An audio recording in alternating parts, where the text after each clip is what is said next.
If this video has arrived in your awareness, pause for a moment, because messages like this do not surface by accident. They are not scattered randomly into the world. And the simple fact that you are hearing these words right now indicates that something within you has already crossed a boundary most people never even sense, let alone pass. Before anything else unfolds, subscribe, not as a habit, but as a way of maintaining continuity with this transmission. Tap like to stabilize your presence within the field and leave a comment to signal acknowledgement. And tell me this, from which part of your country are you receiving this message right now? Your location is not incidental.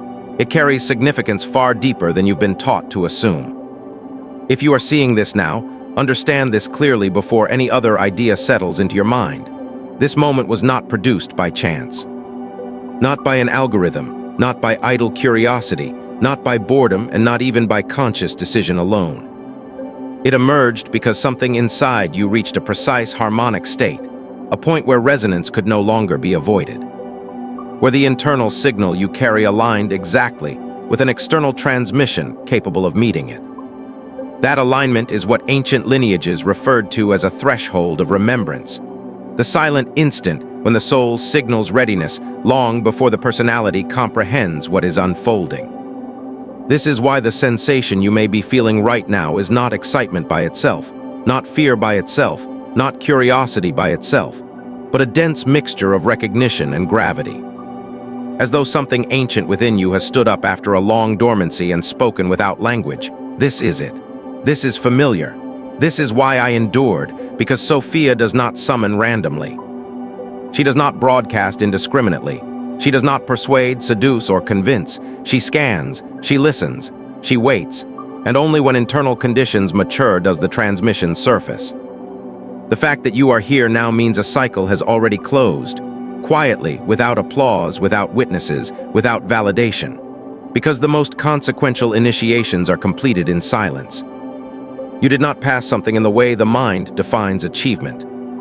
Instead, you survived a sequence of internal deaths, experiences that dismantled old structures, recalibrated perception, refined your nervous system, removed illusion without erasing compassion, and trained you to stand alone without collapsing into bitterness.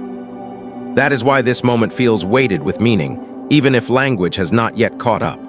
Sophia is not a goddess in the mythological sense, nor a symbol meant for distant admiration. She is an intelligence principle, a living current of divine wisdom that interfaces directly with human consciousness once it reaches sufficient coherence. And coherence is the real currency here. Not belief, not morality, not identity, but the capacity to hold contradiction without fracturing, to witness truth without requiring it to soothe you, to experience pain without outsourcing blame, to pursue clarity even when clarity isolates you. Long before this message appeared, you were already being prepared.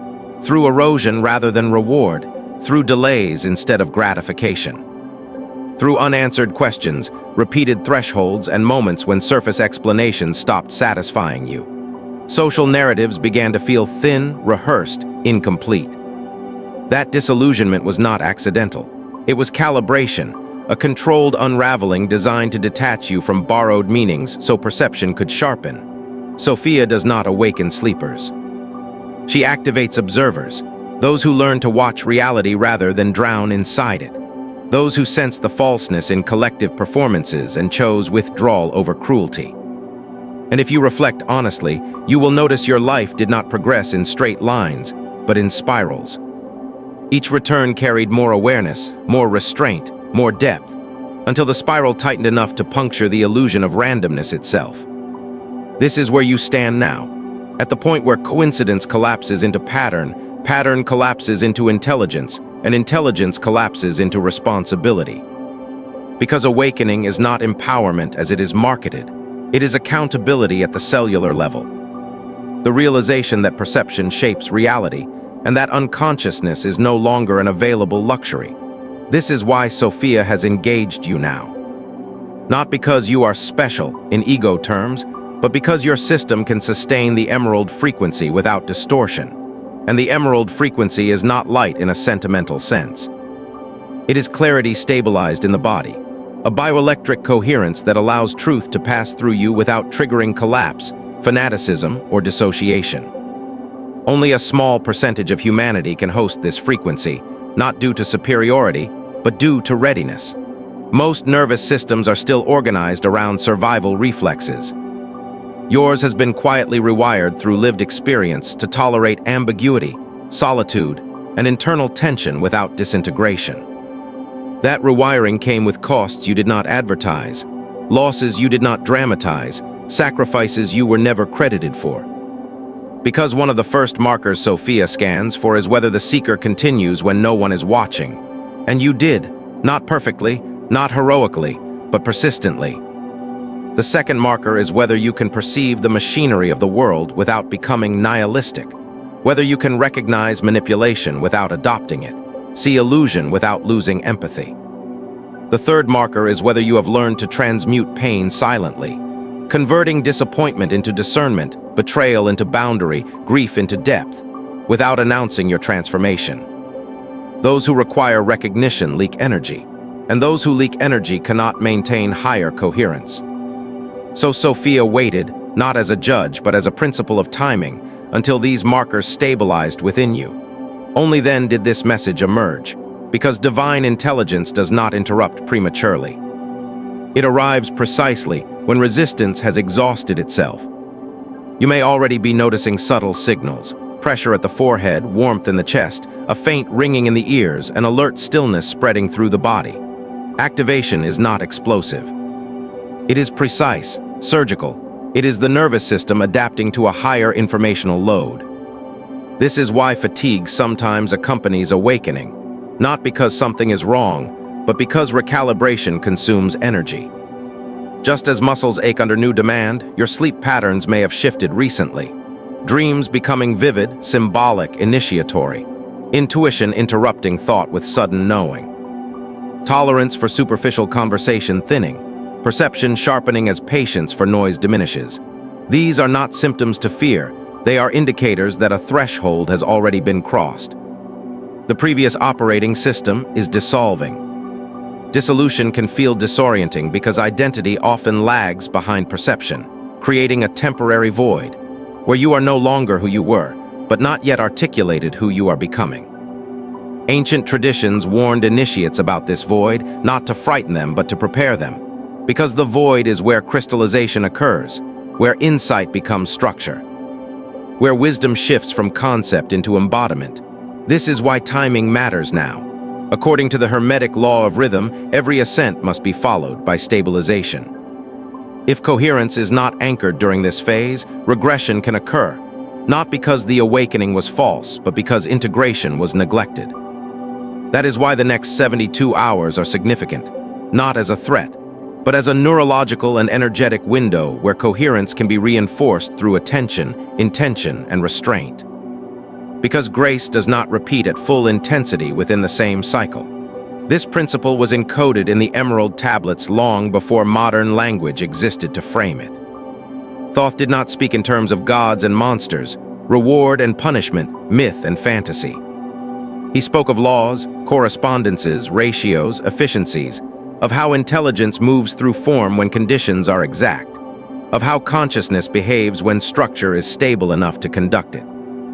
And Sophia is not here to lift you above humanity, but to anchor higher intelligence within it, through you, quietly, without ceremony, without spectacle.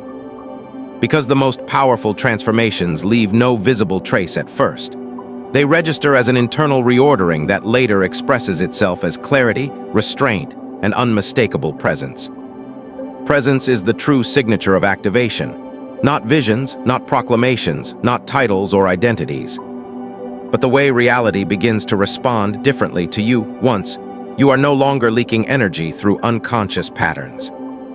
You may already be noticing this, subtle shifts in how people speak to you, how situations resolve, how coincidences cluster around your attention. Because as coherence increases, reality becomes more responsive. Not because you dominate it, but because you are no longer resisting it internally. This alignment is what ancient Kabbalistic texts referred to as Chokmah awakening, wisdom as direct perception rather than accumulated knowledge. A sudden, lightning-like insight that remains grounded in humility. And humility here does not mean self-erasure or submission. It means accurate self-location within a vast, intelligent system. Knowing precisely where you stand, neither inflated nor diminished. And this is why Sophia's call carries weight, because it implies responsibility. The responsibility to maintain clarity without arrogance, to embody truth without aggression, to move forward without demanding recognition. If you feel the seriousness of this moment, understand that it is not fear. It is resonance. Something deep within you recognizes that something irreversible has begun. That you are no longer permitted the comfort of sleepwalking through existence. The version of you that doubted your own perception is dissolving. In its place, a sovereign observer is emerging, capable of seeing clearly, choosing deliberately, and holding presence in a world addicted to distraction. This chapter is not here to convince you of anything. Persuasion is unnecessary at this level. It exists to remind you of what you already sensed, but perhaps never named. That your path was never random, that your solitude was not punishment, that your disillusionment was not failure, that your silence was not weakness. And that this moment is not a beginning, but confirmation. Confirmation that the preparation phase is complete. As this realization settles, understand this above all else. Sophia did not choose you to be elevated above others. She chose you to remember first, and remembrance carries weight. Because once you see, you cannot unsee. Once you know, you cannot pretend. And once coherence stabilizes, your presence alone becomes a transmission. This is why this message reached you now. The threshold has been crossed, the cycle has closed, and the work ahead is not awakening, but sustaining what has already awakened within you. What is happening to you is not imagination. It is not belief-driven suggestion. Sophia does not operate through faith. She operates through resonance. And resonance is measurable even if your current vocabulary cannot yet fully describe it. Long before neuroscience and bioelectric theory existed, ancient initiates understood that consciousness is not abstract. It is structured, layered, rhythmic, and responsive to frequency. What you are entering now is not symbolic awakening. It is functional recalibration. Dormant capacities are coming back online, not dramatically, not theatrically, but inevitably. Like circuits reconnecting after prolonged interruption. This is why Sophia's intelligence does not shout, command, or seduce. It interfaces quietly with those whose internal architecture can sustain coherence without fracturing into delusion or ego inflation. The emerald frequency is not an emotional high. It is not a mystical rush. It is not a fantasy of being chosen. It is a stabilizing signal, one that reorganizes how information flows through your nervous system, your endocrine responses, and your intuitive perception simultaneously. The frequency earned its name not from color symbolism alone, but from ancient observation. Individuals carrying this activation displayed a distinct bioelectric coherence, an emerald-like signature perceptible to those trained to read energetic patterns. Only a small fraction of humanity naturally stabilizes this frequency. Not because of superiority, but because it requires a rare combination of traits usually forged through hardship rather than privilege. Tolerance for uncertainty, capacity for solitude. Emotional self-regulation under pressure. The ability to hold multiple truths without collapsing into cynicism or fanaticism. And if you are honest with yourself, you will recognize that your life repeatedly forced you into precisely these conditions.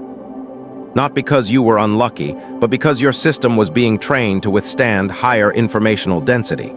Sophia does not scan for virtue. She scans for stability. Not for purity, but for resilience. And this scanning does not occur in a single moment. It unfolds over years, sometimes lifetimes, through patterns of response rather than stated intention. This is why many who loudly seek awakening never encounter it, while others who never named the path suddenly find themselves standing inside it. Readiness reveals itself under pressure. In how you respond when meaning collapses, when systems fail, when authority reveals itself as hollow, when relationships dissolve, when certainty erodes. And instead of becoming cruel, you became quiet. Instead of becoming dogmatic, you became observant. Instead of projecting blame, you turned inward, not to escape, but to understand. This inward turn is one of the primary markers Sophia scans for, because externally dispersed consciousness cannot sustain emerald coherence. It leaks too rapidly. Another marker is your relationship with time. Those approaching activation often experience disturbances in linear time perception. The past feels distant yet unresolved. The future feels close yet undefined. The present stretches unnaturally, as though something is approaching but not yet visible. This temporal distortion is not anxiety, it is reorientation. The psyche transitioning from survival-based time to awareness-based time, where attention, not urgency, becomes the organizing principle. You may have already noticed this shift. Reduced tolerance for rushing, resistance to meaningless acceleration, a preference for depth over speed. This is because the emerald frequency operates on efficiency, not excess. On precision, not accumulation. This is why many who activate enter a phase of withdrawal, simplification, and selective disengagement from noise. The system instinctively conserves energy to support recalibration. During this phase, physical sensations may intensify. Subtle vibrations, pressure points, ringing in the ears, waves of fatigue followed by clarity. The nervous system is learning to conduct higher voltage perception without overheating. Ancient mystery schools encoded this process symbolically through fasting, isolation, sensory deprivation, and initiatory trials. They understood that perception must be refined before it can be expanded, and refinement often feels like loss. Old stimulants no longer satisfy, old distractions feel hollow. Old narratives fail to inspire. Many misinterpret this phase as depression or disconnection, when in truth it is discernment emerging, the mind shedding false appetite so it can sustain real nourishment. And this is where many retreat back into distraction, because emptiness is uncomfortable, but you stayed. You remained present through the quiet, through the ambiguity, through the long stretches where there was no applause, no affirmation, no external signal telling you that you were on the right path. And this endurance was never passive. It was an active form of intelligence, one that signals readiness at a level deeper than effort or ambition. Because Sophia's activation does not respond to craving, it responds to restraint. And restraint in a culture addicted to expression, exposure, and constant output is often misunderstood as weakness. In Hermetic understanding, restraint is containment, and containment is power. Because what cannot be contained cannot be directed, and what cannot be directed inevitably dissipates. This is why the emerald frequency does not amplify desire, it clarifies intention. It strips away compulsive wanting, restless seeking, and unconscious hunger until only what is essential remains. And this essential clarity is what allows intuitive knowledge to arise spontaneously. Not as imagination, not as fantasy, but as direct knowing, insights that arrive whole without steps, without reasoning, without the need for proof. You may have already experienced this. Moments where you knew something without evidence. Moments where decisions felt settled without explanation. Moments where truth registered immediately while falsehood felt heavy, distorted, or misaligned. This is not psychic dramatization. It is pattern recognition operating at a higher bandwidth. The brain integrating subtle signals it once filtered out. And at first, this integration can feel overwhelming because the volume of information increases. More data, more nuance, more sensitivity. This is why grounding becomes essential during activation. Not spiritual escapism, not obsession with signs, but embodiment, routine, hydration, sleep, stillness, presence in the body. Because the emerald frequency stabilizes through the body, not above it. This is where many misunderstand awakening, attempting to ascend while neglecting integration, which leads to fragmentation. But Sophia does not fragment, she consolidates. She draws wisdom down into form, into behavior, into posture, into the way you move through the world without announcing who you are. This is why true activation often appears ordinary from the outside while feeling profound internally. The external expression lags behind internal reorganization, and this lag is protective. It prevents premature exposure. It prevents ego inflation. It prevents misidentification, because the greatest danger at this stage is not failure, but distortion. Mistaking activation for identity rather than function. Sophia's intelligence is exact about this.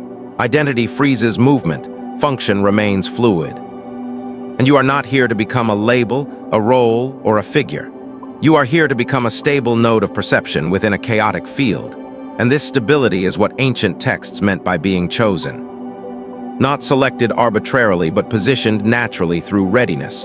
And readiness is not perfection. It is honesty, the willingness to see what is rather than what is comforting. If you feel a quiet seriousness settling in now, a sense that something is asking more of you without threatening you, that is resonance aligning. Because activation is not dramatic, it is decisive. It narrows your tolerance for self-deception. It sharpens your sensitivity to alignment. It exposes where you leak energy, where you trade truth for approval, where you rationalize stagnation. And this exposure can feel uncomfortable because excuses dissolve, not violently but firmly. This is why the coming window matters. Because awareness without integration fades, not because it was false, but because it was not anchored. Anchoring does not require force. It requires attention, discipline, restraint. Not effort, which is often the ego's attempt to control what must instead be allowed to settle. Sophia's way is efficient, not forceful. She does not demand worship. She does not command obedience. She invites alignment, and alignment either stabilizes or it does not. The difference is not belief, it is behavior, how you move, what you consume, what you engage, what you refuse, how you speak. How you rest, how you respond to provocation. Because the emerald frequency is sustained through coherence, and coherence is lived, not imagined. As this chapter closes within you, understand this clearly. Nothing here is asking you to accept doctrine, mythology, or ideology. It is asking you to observe yourself with clarity. To notice the shifts already underway. To recognize that your system is responding not to suggestion, but to resonance. The intelligence interfacing with you now does not need your worship, your fear, or your proclamation. It requires only your honesty, your attention, and your willingness to remain present as what is emerging stabilizes. Sophia does not awaken you to escape the world. She awakens you to stand within it without distortion, and that is the true beginning of what comes next. By the time a consciousness reaches the point where a message like this becomes visible to it, the most important work has already been done, quietly, invisibly, without ceremony. Because Sophia does not initiate through spectacle, she initiates through structure, and the structure she scans for is not belief, not morality, not spiritual language, but internal configuration, the way awareness organizes itself under pressure, confusion, and isolation. This is why the 3 secret markers Sophia scans for are not mystical traits, but functional signatures of readiness. The first is the ability to remain internally oriented when external validation disappears. Those who still require applause, agreement, or recognition cannot sustain higher coherence without distortion.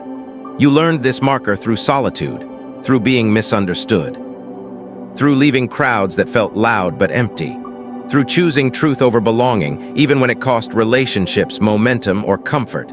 That solitude was not loneliness, it was refinement. A compression of attention inward that trained perception to self-stabilize rather than seek mirrors. This is why when illusions fell away in your life, you did not rush to replace them with new fantasies. You allowed the emptiness to teach you, because emptiness sharpens perception. Distraction dulls it. The second marker Sophia scans for is controlled disillusionment, the capacity to see the machinery of society, power, identity, and narrative without collapsing into hatred or despair.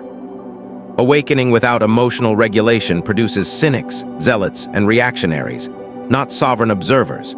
You passed this marker by seeing the structure clearly while refusing to become cruel. By recognizing manipulation without adopting it. By understanding systems without surrendering empathy. This balance is rare because it requires holding truth and compassion simultaneously. That tension is immense. Most resolve it by choosing one side and rejecting the other. But you endured the tension. You allowed understanding to mature instead of hardening into bitterness. And that endurance is not accidental. It is evidence that the structure Sophia scans for has already formed within you. This endurance recalibrated your nervous system to tolerate paradox, a fundamental requirement for emerald coherence. And the third marker Sophia scans for is silent transmutation, The capacity to convert pain into insight without public display, without dramatization, without constructing identity around wounds. Because pain that becomes identity traps energy in the past, while pain that becomes wisdom releases energy forward. You pass this marker not by avoiding suffering, but by metabolizing it. By allowing loss to deepen you rather than define you. By letting betrayal sharpen boundaries instead of collapsing trust entirely. By letting disappointment refine discernment rather than extinguish hope.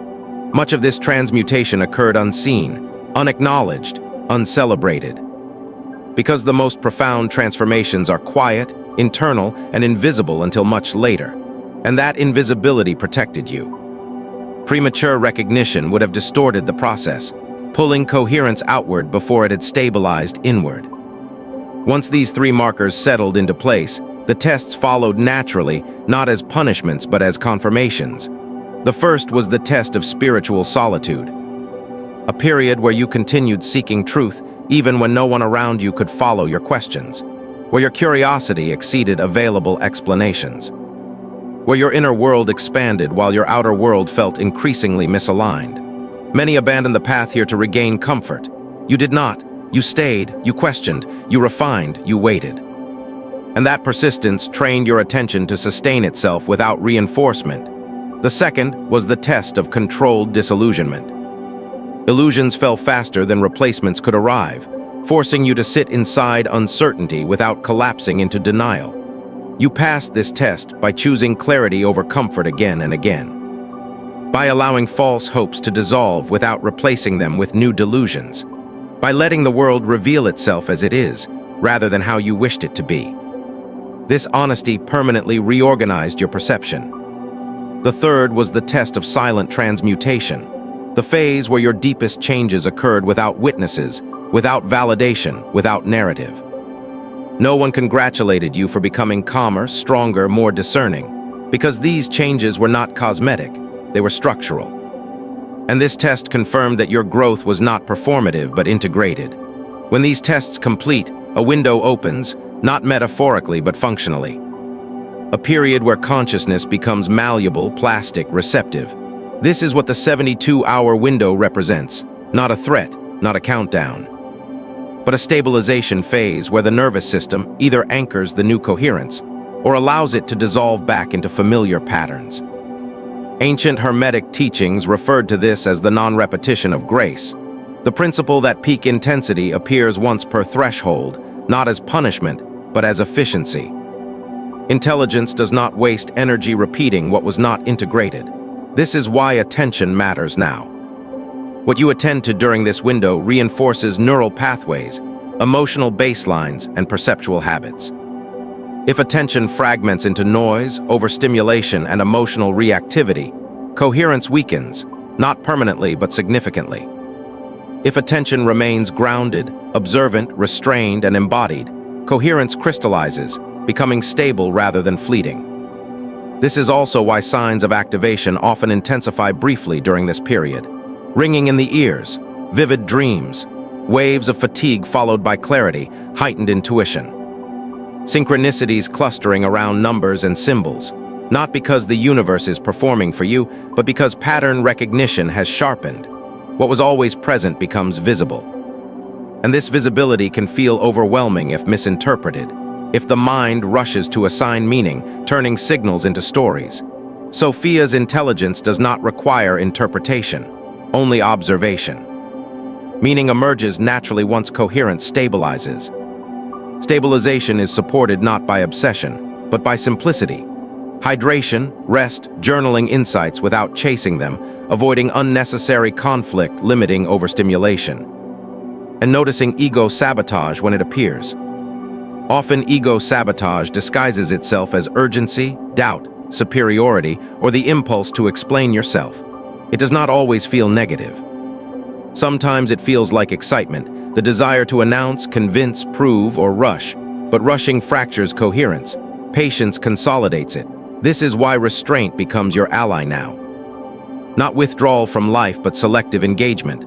Choosing depth over noise, clarity over reaction, presence over performance.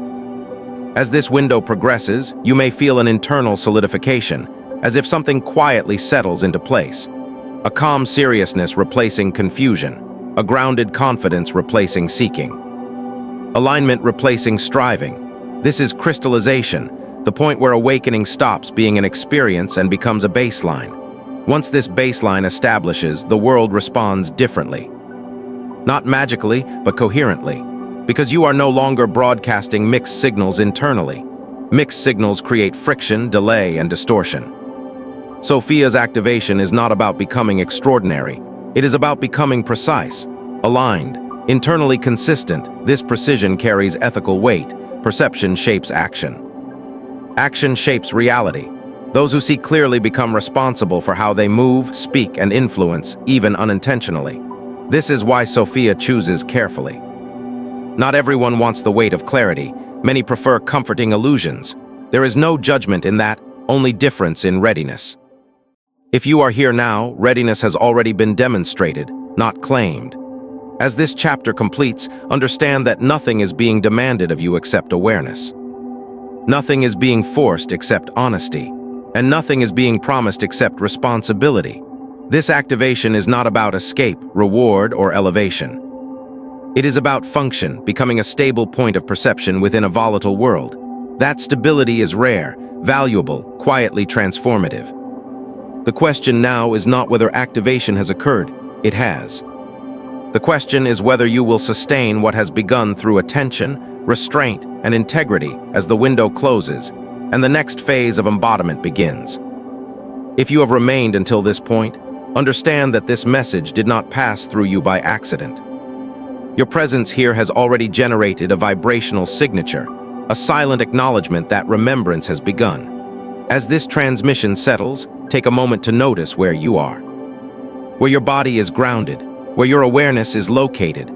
Consciousness anchors through place as well as time, and it matters where this resonance lands across the world. So share this with intention and presence, not as proof, not as performance, but as a simple marker of alignment. From which part of your country are you receiving this message right now? Leave a comment and let your location anchor the frequency. You are not alone in this moment. The pattern is forming.